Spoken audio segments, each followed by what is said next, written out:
Sir నమస్తే అండి. మీ పేరు కోల వెంకటరమణ గారు కదా? అవునండి. ఇక్కడ అమరావతిలో ఉంటారా మీరు? అవును. మీ మీడియా? అవునండి, మా మీడియా ఛానల్ మాది. ఇక్కడ మీరు జనసేన పార్టీలో ప్రముఖ పాత్ర వహిస్తున్నారని తెలిసింది. ప్రముఖ పాత్ర కాదు కానీ స్వచ్ఛందంగా పూర్తి స్థాయి, మానసికంగా పూర్తి స్థాయి కార్యకర్త. Super sir.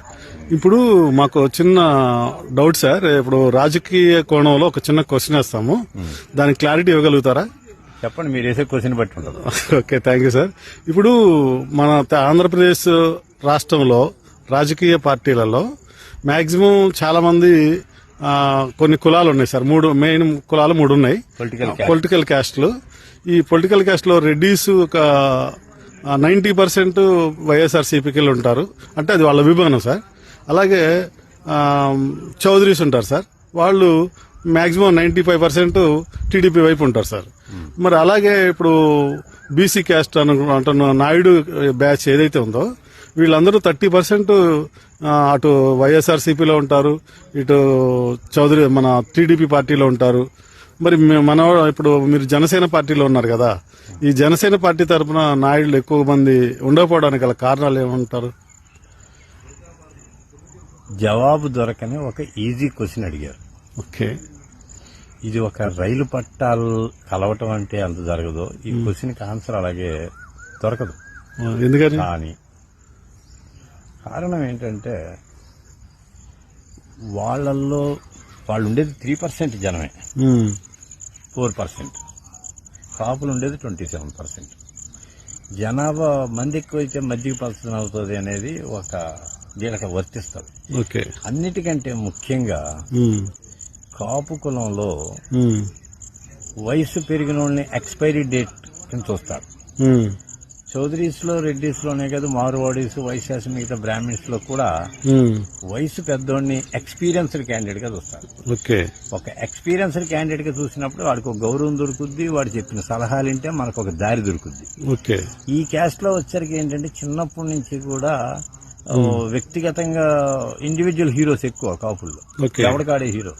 ఇది పెద్దల మాటలు వినరు, వినకపోగా ఎక్స్పీరియన్స్డ్ క్యాండిడేట్ అని ఆలోచిస్తే ఎక్స్పైర్ అంటే పాడైపోయిన వస్తువు కింద చూస్తారు, ఎందుకు పనికిరాడు అని.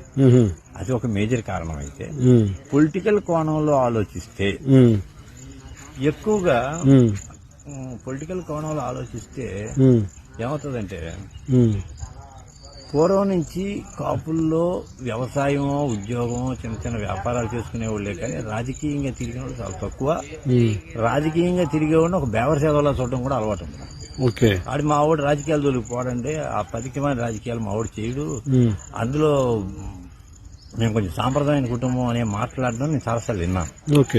ఈ మధ్య మరి సాంప్రదాయాలు పోయినాయో, లేకపోతే రాజకీయం మీద మోజు పెరిగిందో, అందులో డబ్బులు అడ్డంగా సంపాదించుకోవచ్చు అనేది తెలిసిపోయిందో కాపులు కూడా రాజకీయాలు.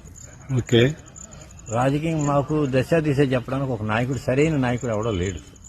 అందరూ దోసుకున్నారు. ఇప్పుడు పవన్ కళ్యాణ్ వచ్చారు కదా, అలా కాదు. సరైన నాయకుడు ఎందుకు లేడంటే మాలో పొలం ఉన్నవాడు వ్యవసాయం చేసుకుంటారు, కొద్దిగా చదువుకుంటే ఉద్యోగం చేసుకుంటారు, ఏదో 4 రూపాయలు ఉండే ఏమైనా షాపింగ్ కాంప్లెక్స్ ఉంటే వ్యాపారం చేస్తారు. ఈ 3 లేనోడు రాజకీయాల్లో చెప్తారు. చదువు సంధ్య లేనోడు కానీ ఇవన్నీ ఇది సహజంగా మా ఫస్ట్ నుంచి వచ్చింది. సడన్ గా చిరంజీవి అనే ఆయన ఒక పాపులర్ పర్సన్ పార్టీ పెట్టిన తర్వాత ఈ మా సోషల్ మీడియా కూడా డెవలప్ అయిన తర్వాత అసలు రాజకీయాల వల్ల వచ్చే ఉపయోగాలు ఏంటో యూత్ కి తెలిసింది. యూత్ కి తెలిసింది కానీ యూత్ ని మా కాపుల్లోనే సీనియర్స్ బతకనీలా.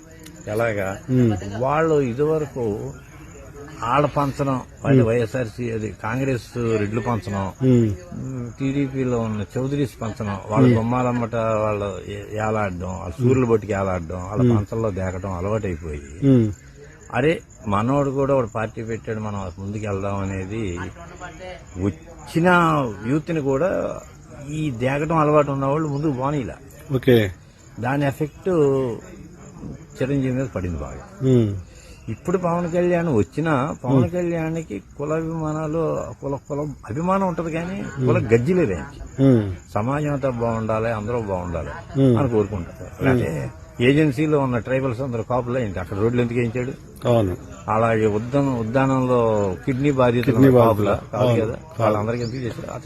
అతను చేసే మంచిని చూపించడానికి శత్రు మీడియాలే ఉన్నాయి కానీ మిత్ర మీడియాలు లేవు. సోషల్ మీడియా సపోర్ట్ తప్ప. సోషల్ మీడియా లేకపోతే పవన్ కళ్యాణ్ ఎవడని అడిగేవాళ్ళు. అది అన్ని శత్రు మీడియాలే, అవును. మానసిక శత్రు మీడియాలు. అంటే కొట్టుకు తెచ్చిన వాళ్ళు కాదు. ఇంకొక మూడో జాతి ఉంటే రానియకూడదనే మీడియాల వల్ల గుర్తింపు రాలేదు. ఇప్పుడు మీడియాలో కూడా వాళ్ళు ఎక్కువ ఉన్నారు. సోషల్ మీడియా వచ్చిన తర్వాత ఈ మధ్య ఇతను చేస్తున్న మంచి పనులన్నీ బయటకు వచ్చినాయి. అవి కూడా 50% వస్తున్నాయి. ఓకే. ఈ సూరెట్టుకొని ఆలాడిన వాళ్ళు, వాళ్ళ అరుగుల మీద దేకినోళ్ళు పోయే వరకు ఐకమత్యం కొంచెం కష్టమే. ఓకే. ఇదిగాక ఇందులో కూడా ఇంకోటి మూలిగెన్నక్క మీద తాటెంకబడ్డట్టు ఆ పార్టీల్లో తిరుగుతూ గుర్తింపు లేనోళ్ళు డబ్బుల కోసమో కోవట్లుగానో వాళ్ళు కూడా మళ్ళీ జనసేనలో చేరి ఈ పార్టీ నాశనం చేయడానికి చూస్తున్నారు. కాకపోతే ఇదివరకులా కాదు, లేడీస్ కూడా గమనిస్తున్నారు కదా, ఎవడు ఎదవో ఎవడు బ్రోకరో ఏంటో అవన్నీ బయటకు వచ్చేసినాయి. బయటకు అనకపోవచ్చు, ఎందుకంటే డైరెక్ట్ గానే ఇండైరెక్ట్ గానే తోటి కాపులతో మనకి చుట్టరిగా ఉంటది కాబట్టి ఏం అనలేం గానీ ఆ బ్రోకర్ ఎదవలు వాళ్ళు కూడా పోయేదాకా ఈ రాజకీయ చైతన్యం అనేది ఈ మధ్య అటువంటి సంఘటనలు ఏమైనా జరిగినాయా?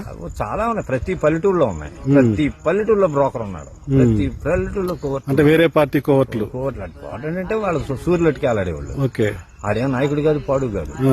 అక్కడ నాయకుడు ఏం చెప్పుకుంటాడు, ఇక్కడ కుక్కలాగా ఉంటాడు. ఈ కుక్కలతోటే ప్రమాదం. మన దేశానికి విదేశీయులు వచ్చి దండయాత్ర చేసి పరిపాలించారంటే కూడా అప్పట్లో కూడా ఎలాంటి జాతి వాళ్ళే ఉంటారు. ఓకే.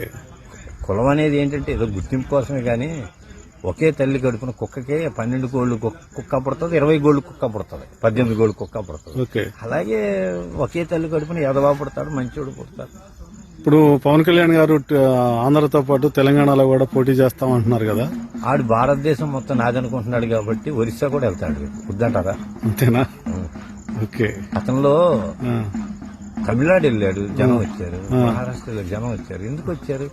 ఇతను క్షేత్రస్థాయిలో తనకి అధికారం ఉన్న చోట నిస్వార్థంగా పనిచేస్తున్నాడు. ఇలాంటి మాకు కావాలి.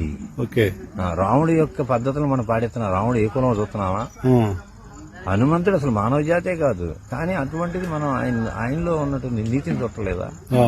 ఇక్కడ ఏంటంటే ఎదిగేవాడిని కిందకి లాగటం కోసం తెలంగాణలో ప్రజల మానసిక స్థితికి, రాజకీయంగా తిరిగే నాయకుల మానసిక స్థితికి ఏమాత్రం సంబంధం లేదు. ఎందుకంటే మా బంధుగానం సగం మంది ఉన్నారు అక్కడ. ఈ తెలంగాణ వాళ్ళ గురించి నాకు బాధ తెలుసు. మనుషులు ముందు ఎలాగైనా అన్నారా భోంచే అంటారు. ఆంధ్రాలో ఎవరు అనరు. అంత మాత్రం వీళ్ళు చెడ్డోళ్ళు కాదు, వాళ్ళు మంచోళ్ళు కాదు. అలాగే వాళ్ళు సాయంత్రం మందు కొడతారు, ఇక్కడ కొట్టరు. అంత మాత్రాన వాళ్ళు చెడ్డోళ్ళు కాదు, వీళ్ళు మంచోళ్ళు కాదు. ఇదంతా ఏంటంటే మానసిక స్థితి మీద ఆధారపడి ఉంటుంది. ఇంకా ఏమన్నా చిన్న ఇంకొకటి ఉంది సార్. ఇప్పుడు కేంద్ర ప్రభుత్వంలో పవన్ కళ్యాణ్ గారికి స్పెషల్ మంచిగా ఒక అద్భుతమైన స్థాయిలో ఆయనకి మన రిసీవ్ చేసుకోవడం గానీ, అక్కడ ఒక ఉన్నత స్థాయిలో ఆయన చూడటం గానీ దగ్గర తీసుకుంటున్నారు. ఎందుకంటే అంతే అంతే. ఒక రైతు ఉన్నాడు, వ్యవసాయం చేస్తాడు. మంచి జాతి చెట్టు విత్తనాన్ని తీసుకుంటాడా లేదా వాడు దాచుకుంటాడా మళ్ళీ పంట వ్యవసాయం చేయడానికి? అవును. చెత్త ఏం చేస్తాడు? వాడేస్తాడు, కలుపు తీస్తాడు, కొన్నేమో అమ్మేస్తాడు. వీడు అమ్మేస్తే ఇంత విలువైన వ్యక్తి దొరకడు, వదిలేస్తే చెత్తలో కలిసిపోతాడు. వీడి దేశానికి అవసరమని మంచి విత్తనాన్ని దాచుకుంటున్నారు అంతే. సూపర్ సార్, మంచి ఆన్సర్స్ ఇచ్చారు సార్. Thank you sir.